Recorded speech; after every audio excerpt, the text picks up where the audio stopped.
और आज की क्लास में हम लोग ऐसे क्वेश्चंस देखेंगे जो मनी से रिलेटेड होंगे, पैसे से रिलेटेड होंगे। ठीक है, तो इस कॉन्सेप्ट पर एक एग्जाम्पल हमने लिया है, ऐसे 2 से 3 एग्जाम्पल होंगे। ठीक है, लेकिन पहला एग्जाम्पल आपके पास सामने दिया गया है।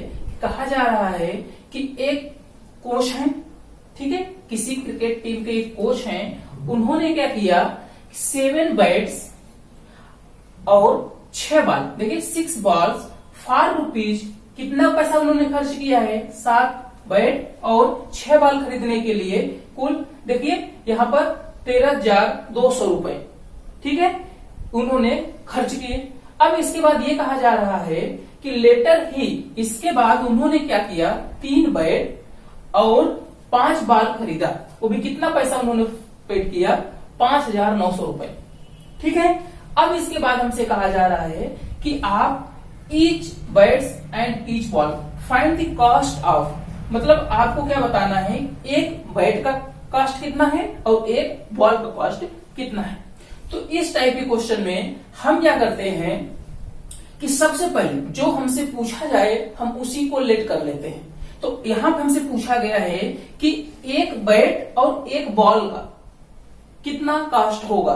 तो जो हमसे क्या पूछा गया, एक बैट और एक बॉल का कॉस्ट। तो हम क्या करते हैं, सबसे पहले इसी को लेट कर लेते हैं। तो हमने कहा लेते हैं कि एक बैट का मूल्य x रुपए है और एक बॉल का मूल्य कितना है, y रुपए है।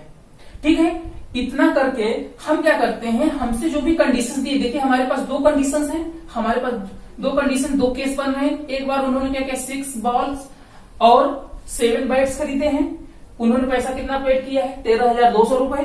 और दूसरे कंडीशन में उन्होंने क्या कहा कि 3 बैट्स खरीदे हैं और 5 बॉल्स खरीदे हैं। ठीक है, इसके लिए उन्होंने कितना पेड किया है, 5,900 रुपए। ठीक है, तो ये हमारे पास 2 केस हैं और ये 2 केस हमारे, ये 2 इक्वेशंस, देखिए यहाँ पर हमने 2 अननोन लिया है, एक कॉस्ट ऑफ बैट लिया है x और एक क्या लिया है, cost of ball.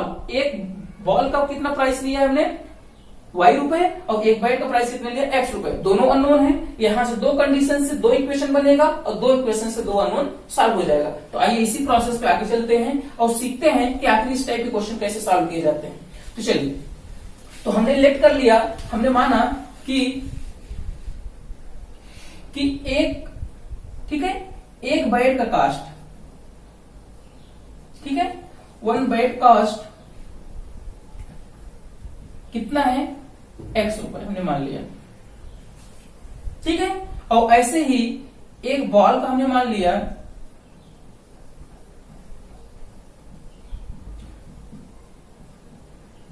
y rupees, कितना मान लिया, y रुपीज। तो अब देखिए, अब केस 1 में क्या कहा जा रहा है, आइए केस बनाते हैं। ठीक है, कंडीशंस फॉलो करते हुए देखते हैं। तो हमसे पहले कंडीशन में क्या कहा गया है, तो केस 1 अगर हम देखें तो हमसे कहा गया है, आप बताइए कि 7 बैट्स, जब एक बैट का कॉस्ट x रुपए है तो 7 बैट का कॉस्ट कितना होगा, 7x। हम क्या करते हैं, अगर मान लीजिए हमारे पास हम कोई पेन लेने गए, तो एक पेन अगर 3 रुपीज की है, अगर एक पेन 3 रुपए की है, तो हम अगर 5 पेन खरीदना चाह रहे हैं तो क्या करते हैं, 5 into 3 करते हैं, तभी तो 15 रुपए समझ में आता है।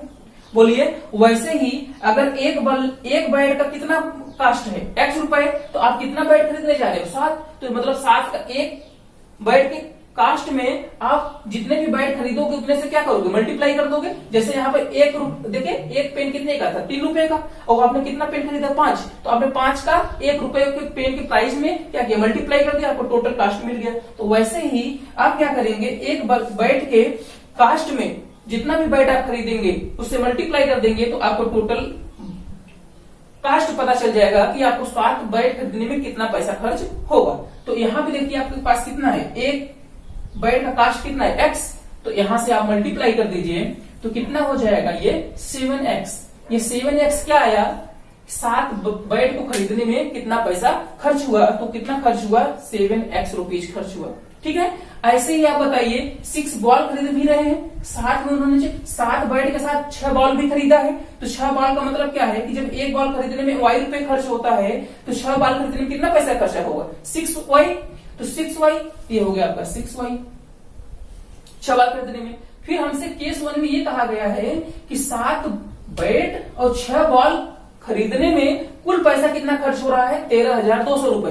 तो अभी 7 बैट खरीदने में आपके पास कितना पैसा खर्च हुआ, 7x, और 6 बॉल खरीदने में कितना पैसा खर्च हुआ, 6y। अगर हम इन दोनों को ऐड कर देंगे, देखिए इन दोनों को हमने ऐड कर दिया, क्यों, क्योंकि हमसे कहा गया है ना कि 7 बैट और 6 बॉल खरीदने में कुल पैसा खर्च हुआ 13,000। इसका मतलब इतना पैसा और ये पैसा 7x प्लस 6y किसके इक्वल है, 13,200 के। कोई दिक्कत ये बात समझने में। इक्वेशन नंबर 1, इक्वेशन कैसे बना ये बात आपको समझ में आई। तो हमने क्या किया था, सबसे पहले लेट किया था कि एक बैट का मूल्य x रुपए है, तो 7 बैट का मूल्य कितना हो जाएगा, 7x, और एक बॉल का कास्ट हमने माना था y रुपए, तो 6 बॉल का कितना पैसा लग जाएगा, 6y। और हमसे केस कंडीशन में क्या कहा गया था कि कुल पैसा कितना लगा, तो भाई बल्ले का पैसा प्लस बॉल का पैसा equal to 13,200 rupees. Equation number 1 किसी को समझने में डाउट कोई। चलिए अब केस 2 को देखते हैं। केस 2 में उन्होंने क्या कहा है, देखिए केस 2 में उन्होंने क्या कहा 7 बैट और 6 बॉल खरीदने के बाद अब उन्होंने क्या किया कि 3 बैट और खरीदा। तो जब एक बैट का मूल्य x रुपए था, 7 बैट खरीदने में 7x कास्ट आया, तो 3 बैट अगर खरीदेंगे तो कितना आएगा, 3x। ये रहा आपका 3x, इतना कास्ट आया। और कितना बॉल खरीदा उन्होंने, उसमें 5 बॉल भी खरीदा, तो एक बॉल का कास्ट कितना था, y रुपए, तो 5 बॉल का कितना हो जाएगा, 5y। कोई दिक्कत नहीं बात समझने में। फिर कहा उन्होंने 3 बैट और 5 बॉल खरीदने के लिए उन्हें कितना पैसा, कुल पैसा, कुल का मतलब इतना पैसा प्लस इतना, मतलब बैट खरीदने में जितना कास्ट आया और बॉल खरीदने में जितना कास्ट आया, दोनों को ऐड करेंगे तो कितना मिलेगा हमें, 5900। ये आपका कुल पैसा कितना आया, 5,900 रुपए, 5,900 रुपीज। कब आया, जब उन्होंने 3 बैट और 5 बॉल खरीदा। कोई दिक्कत नहीं बात समझने में। अब देखिए हमारे पास 2 इक्वेशन है, एक इक्वेशन 1 और एक इक्वेशन 2।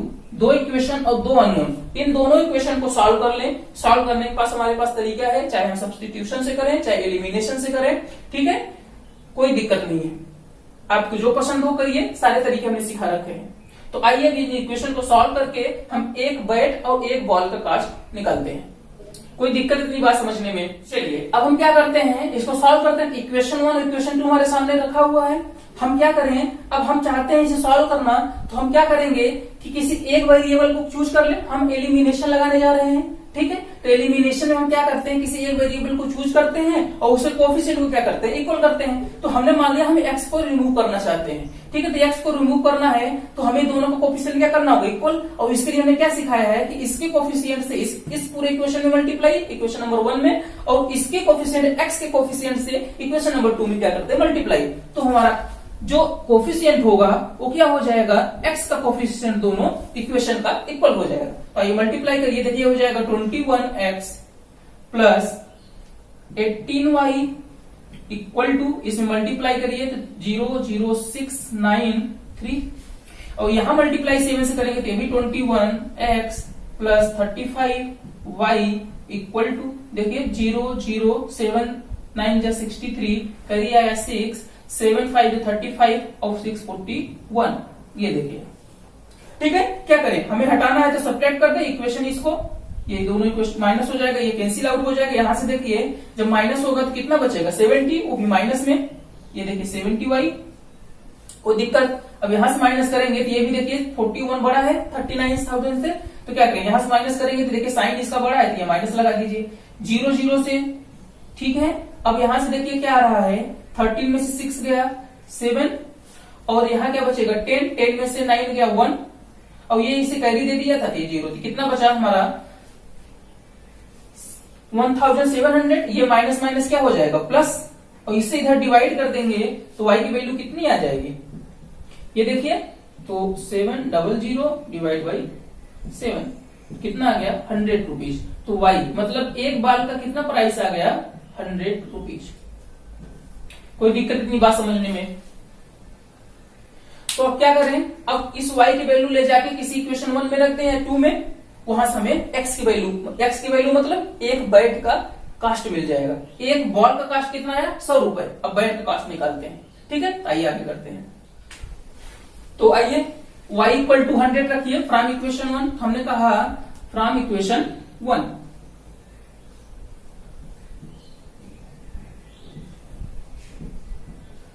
फ्रॉम इक्वेशन 1 हमने लिखा y इक्वल टू 100, तो यहां रखिए 7x plus 6 into 100 equal to 3200।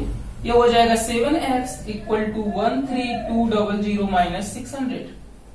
तो यहां से डिवाइड कर देंगे, कितना आ जाएगा 0 0, 12 में से 6 गया 6, यहां बचेगा कितना 2 1 डिवाइड बाई 7। तो मतलब x इक्वल टू कितना आ गया, देखिए x इक्वल टू आ गया 18 रुपीज 1800। तो ये किसका कास्ट है, हमने किसका कास्ट माना था x, एक बैट का, और y किसका कास्ट माना था, एक बॉल का। तो इसका मतलब क्या निकल के आया कि एक बैट का जो कोच खरीद रहे थे, यहाँ पे देखिए 7 बैट्स खरीदे थे, तो यहां से हमें पूछा गया था कि एक बैट का कास्ट बताइए, तो एक बैट का कास्ट कितना आया 1800 रुपए, ठीक है 1800 रुपए। और एक बॉल का कास्ट कितना आया, देखिए 100 रुपए। तो ये आपका किसी भी क्वेश्चन को सॉल्व करने का आपका तरीका रहा जब हमें नंबर्स ऑफ ऑब्जेक्ट्स दिए रहेंगे, ठीक है, तो इस तरीके से सॉल्व किया जाता है। अब हम चेक करने चल रहे हैं कि क्या जो हमारा आंसर आया है वो हमारा आंसर सही है कि नहीं। तो आइए चेक करना सीखते हैं कि आखिर इक्वेशन कैसे चेक किया जाता है, या कोई भी क्वेश्चन इस टाइप का कि हमारा आंसर सही है कि नहीं। तो इसका चेक करने का सिर्फ एक आसान तरीका है, जो भी कंडीशन हमें दिए गए हैं उन कंडीशन में इन वैल्यू को पुट करके हम क्या करें, सेटिस्फाई करा लेते हैं, ठीक है। तो आइए चेक करते हैं। तो देखिए आइए चेक करते हैं कि हमारा आंसर सही है कि गलत। तो उन्होंने क्या किया, कोच ने क्या किया था कि 7 बैट खरीदे थे ना, तो 7 बैट का मतलब 7 बैट, और एक बैट का कास्ट कितना है 1800। तो ये देखिए 1800 से मल्टीप्लाई कर दीजिए, ठीक है, प्लस उन्होंने कितनी बॉल खरीदे 6 बॉल, और एक बॉल का कास्ट कितना है 100 रुपए, तो 6 गुणे 100 कर दीजिए। तो देखिए क्या कितना पैसा आ रहा है, आइए मल्टीप्लाई करते हैं, तो 00 तो वही जाएगा, ठीक है, और 7 से मल्टीप्लाई करिए तो 56, और इसमें मल्टीप्लाई करिए 7 1 जा 7, और 7 और 5 क्या करिए लगा था, कितना हो जाएगा 12 प्लस 600 इक्वल टू, ये 2 जीरो हैं, ठीक है, 6 और 6 12 करिए 1 1 और 2 3 और ये 1। तो देखिए 13,200 रुपीज आ गया।